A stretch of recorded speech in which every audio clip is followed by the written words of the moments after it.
Okay, so whilst it's loading up, I'm Andrew Hinchley. I'm Principal Policy and Programme Officer in the Green Infrastructure team here at the GLA. So my team predominantly focuses on our work with planning, on the data and monitoring that we do in the team, and on trees and woodlands. So the London Green Infrastructure Framework, in a nutshell, what is it? It's a spatial evidence base that we've been pulling together that's intended to help us and other stakeholders across London prioritise new, improved and protected green infrastructure. So the intention is to provide an up-to-date London-wide spatial data set on blue and green infrastructure, and particularly areas of need where green infrastructure improvements can have the greatest benefit for Londoners, and then to set out a vision and some priority areas to really hone our attention on specific parts of the city. The main kind of drivers for why we want to develop it and how it could be used are both partly internally, partly externally. So for us, we want it to inform the current London Plan review and feed in as part of the evidence base for that. We wanted to inform our current strategic investment priorities, and we also want to use it as a way of deciding between grant submissions that we receive for our new Green Routes programme, to make sure that we're reaching the parts of London where we can make the biggest difference. But it's also a hopefully a really helpful tool for boroughs, other landowners and communities to help them understand what kinds of green infrastructure might be most suitable in their location and how they can best contribute to the strategic needs across London. This was a presentation for a longer slot, so I'm going to whistle through some of it. But just to say that we've undertaken quite a lot of engagement during the development of this. We've had a whole series of stakeholder engagement workshops to help us develop the tool, the data that we were using to feed the modelling, and what the ultimate end product will look like. At the end of this, we're set to produce a front-facing, public-facing web map that will display the LGIF and the data that it contains to enable people to be able to interact with it and pull out the bits of insight that are most useful to them. In a nutshell, it looks at the strategic objectives that green infrastructure provides. I won't go into it in huge detail, but green infrastructure is multifunctional. It provides a whole series of ecosystem services and benefits to Londoners and nature. This sets out 10 of the key ones that we have mapped across London. There are some key, it's worth noting that there are some key functions that we didn't or couldn't map at London scale because it wasn't appropriate, but these are the 10 that we felt worked at a London scale to help us make decisions between different sites for focus for green infrastructure benefits. And then we also looked at it through the lens of equity and explored health inequalities and social inequalities in particular to add a weighting to the way that the information is displayed. I'm not going to go into a huge amount of detail about the method because it was quite complex in the end. But in a nutshell, what the model does is it brings together indicators of provision. So where is our existing green infrastructure across London, and it brings in indicators of need. So where are the needs for particular functions that green infrastructure can meet? So whether that's flood risk or nature recovery. And it brings the two together to identify areas where you potentially have a high need and a low provision, to identify those areas where we really need to focus on creating new green infrastructure to help meet those needs. It's slightly more nuanced than that as well, because it also identifies areas where we've got high existing need but high provision, and there might be a focus in those areas on enhancing, restoring or connecting existing green infrastructure. And then equally it explores lower need lower provision, and lower need and higher provision. So a useful kind of tool for land managers, as well as those making strategic decisions about changes in land use and creation of new green infrastructure. I'm a little bit worried that I'm disappearing off the edge of my screen here. I'm not going to be able to go forward in slides shortly. This map shows what the output starts to look like. So this is using that kind of that diamond of priorities that I just talked through. This shows the kind of the spatial distribution across London. This is looking at urban cooling in particular. So those darker areas of the map are the areas that have been identified as having a real high need for urban cooling, i.e. the areas that experience particularly high heat events, but which do not have the green infrastructure in place at present to help mitigate some of those impacts.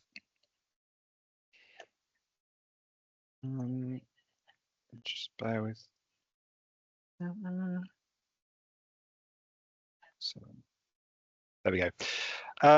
So from this, we've also pulled out some of the kind of the real highest priority across multiple functions. So while people can explore it on single issue data, we also brought a whole lot together to say, well, which bits of London have the greatest potential to meet a whole range of different functions and really maximize that multifunctionality. These have been condensed down to these particular areas of priority, and these are the ones that we're now exploring how we can incorporate into the London Plan Review, for example, whether there are policies that we can consider in the review within these priority areas where the areas where there has been evidenced greatest need for additional green infrastructure. Alongside this, when we produce the web map, what's really important is that we can demonstrate to people how they can kind of act upon this, how they can use this information. So alongside this, what we're looking at doing is creating some guidance and advice that will give people an indication of the kinds of green infrastructure that might be suitable to meet the different needs that have been shown in their area. So for example, here, if you're looking at urban cooling, there are a range of different green infrastructure interventions that might support with urban cooling, ranging from green roofs, green walls, street trees, suds, and each of them can support urban cooling in different ways, whether it's through creation of new, through modification or enhancement of existing green infrastructure, so making changes to existing parkland, for example, or through simply protecting and conserving what's there. So this and the following matrix is just a kind of indication at this point of the kind of tools that we hope to have alongside the mapping to give a really kind of useful tool to those who want to understand better the kind of green infrastructure measures that would be most useful in a particular part of the city. Just quickly on where we're at in the process, we've just recently completed all of the data analysis that produced those maps that I showed. We're currently testing and developing the public-facing web map. We'll be looking for some kind of guinea pigs to help us test that as it becomes developed. So if anyone's particularly interested, I'd be really interested to hear from you. And then between now and September, we'll be developing some of that guidance that will sit alongside it to kind of hopefully make that a really useful tool with a view to a launch in October. Fantastic, thank you, Andrew. I'm definitely up for being a guinea pig. I don't know if the other people in the local area are committed to join in with that, but we can follow up with everybody on that. So thank you very much for that presentation. And now we're going to whiz on to Paul, and Paul's going to talk about the London building stock model. Hi all, thanks very much. Let me just share my screen quickly.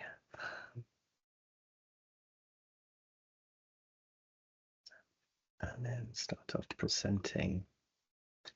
Can you all see the slides okay? They come through. Brilliant. Yes. Lovely, thank you. Okay, so as you all know, London deindustrialized quite a few years ago, so a lot of our greenhouse gas emissions are either related to transport, which there are lots of kind of great programs to try and address, or our buildings, and that's split between commercial buildings and domestic buildings. So that's why it's been a policy focus for us. And traditionally, a lot of the analysis has been based on kind of neighborhood level modeling. So, you'll get some kind of, I guess, kind of indications, perhaps from central government, of kind of the performance of different types of building. You'll be able to use the census maybe to estimate roughly how many buildings you have, and then at a neighborhood level of perhaps, a few thousand buildings, give some indications of the energy use and the types of intervention. But to be honest, if you're trying to design a scheme and you want to say, where are the 1950s social housing blocks with single glazing, you really do need to get down to that property level data. And then also, of course, as retrofit schemes scale up across London, you need to understand the impact. So what was the performance before, what was the intervention and the cost of the intervention, and then what have been the benefits. And you need to be able to really do that to property by property level.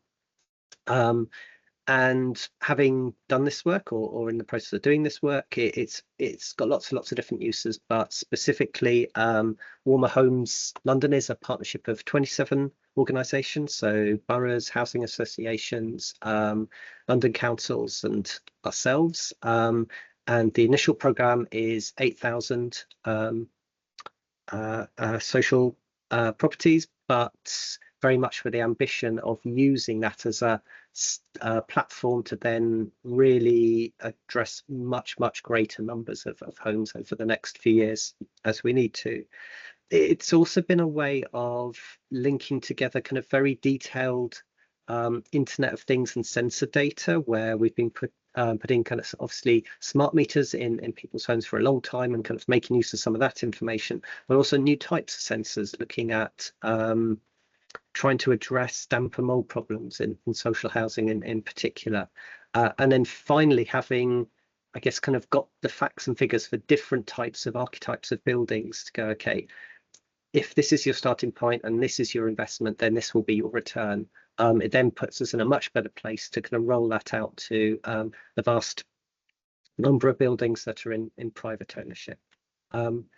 And you can imagine that some interventions are at a building level, so things like kind of solar panels. Some interventions are perhaps if the building's been split up, it's a block of flats, or it's a house that's been split into flats. They're at the individual property level, so things like replacing windows. And for every single building, there's something like about 3.9 million properties in London.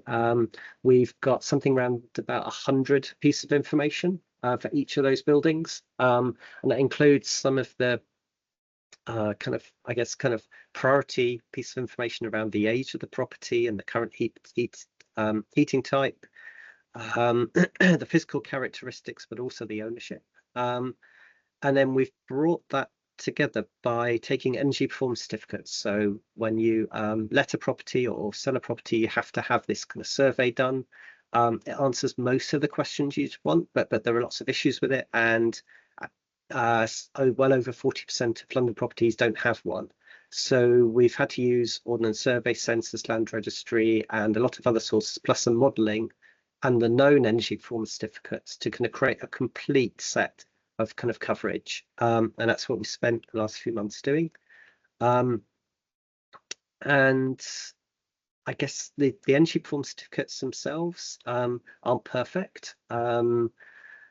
They're kind of quite often quick and cheap surveys, so we're looking to enhance those with better quality information from housing association, from borough housing officers, and from other sources. So from there's I guess lots of innovation in this area in terms of data capture, so we're looking to make use of that. And also we're looking to something like 200,000 new energy performance certificates carried out in London every year. So our intention is to update this data regularly. And I imagine quite a few of you on the call are interested in commercial buildings rather than domestic ones. So the reason we started with domestic, apart from the fact that it's a large contributor, is that the modeling's easier. So if you have a row of houses, you know the EPCs for some but not for others. If they're all the same size, all built at the same time, it's reasonable to assume the missing ones are similar to the known ones. Whereas if you have commercial buildings, just because you've got two buildings next to each other,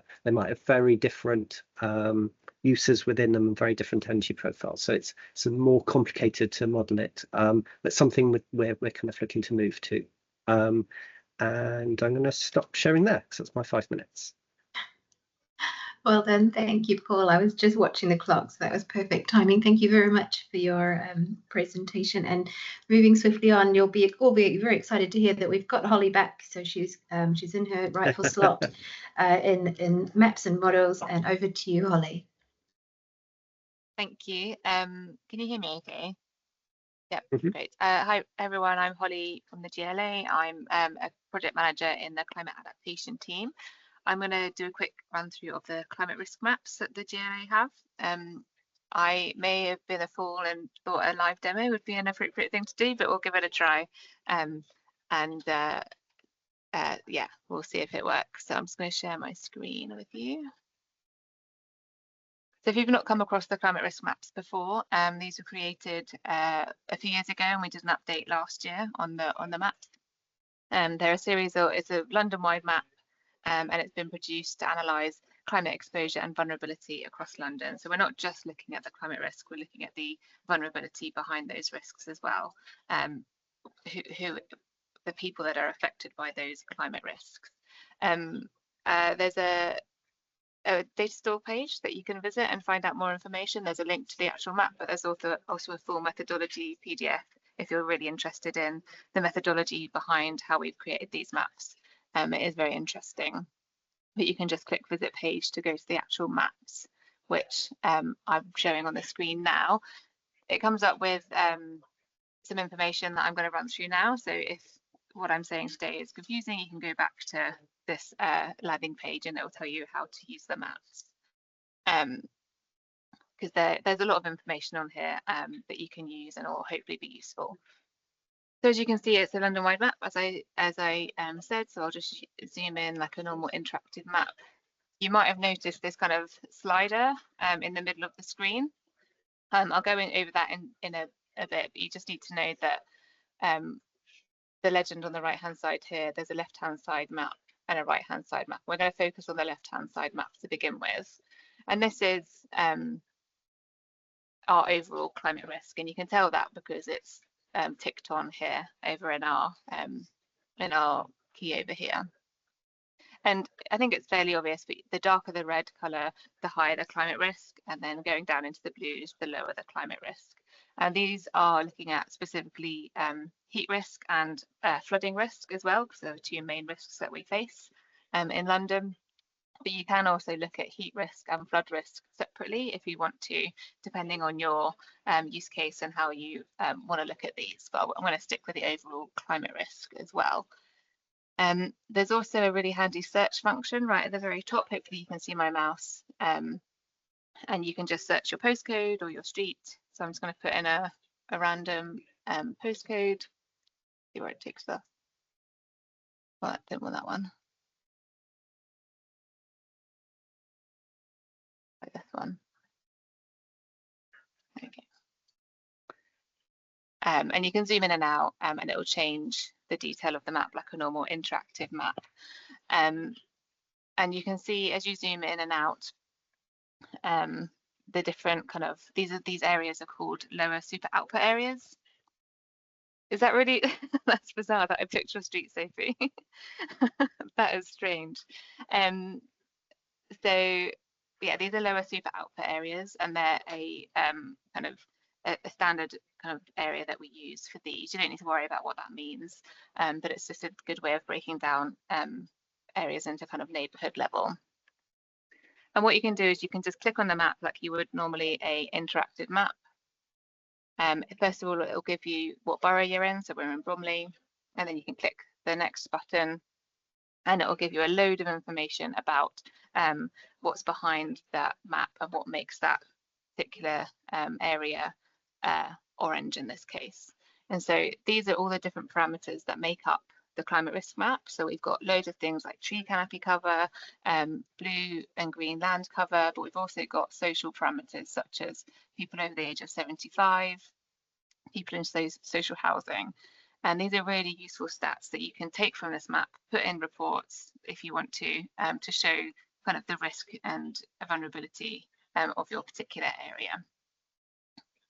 But what you can also do is look at what makes up that map. So that's where this right-hand side map comes into its own. And we can go, right, we know this area is orange, but the around it is blue. What makes that up? And so if I expand the right-hand side map, you've got, again, all these parameters that it showed you. And if I swipe, we can see, currently we can see tree canopy cover. So the darker the color, the higher the tree canopy cover. It's pretty high in this area, but we can turn on different layers. Have a look. Surface water flood risk, and we can see what makes up the risk in that area. And I haven't looked at this area, and I don't know what makes this specific area more orange than the areas around it, but you can delve into the data to really take a look at what makes up that risk. And you can take screenshots from this as you would normally, but there's also a button, export to PDF, up here, where you can export the screenshots to PDF if that's of use as well. That's my time, so I'm going to leave it there, but happy to take questions and delve into it a bit more if that's of use. Thank you. Fantastic. Thank you very much, Holly, and how very strange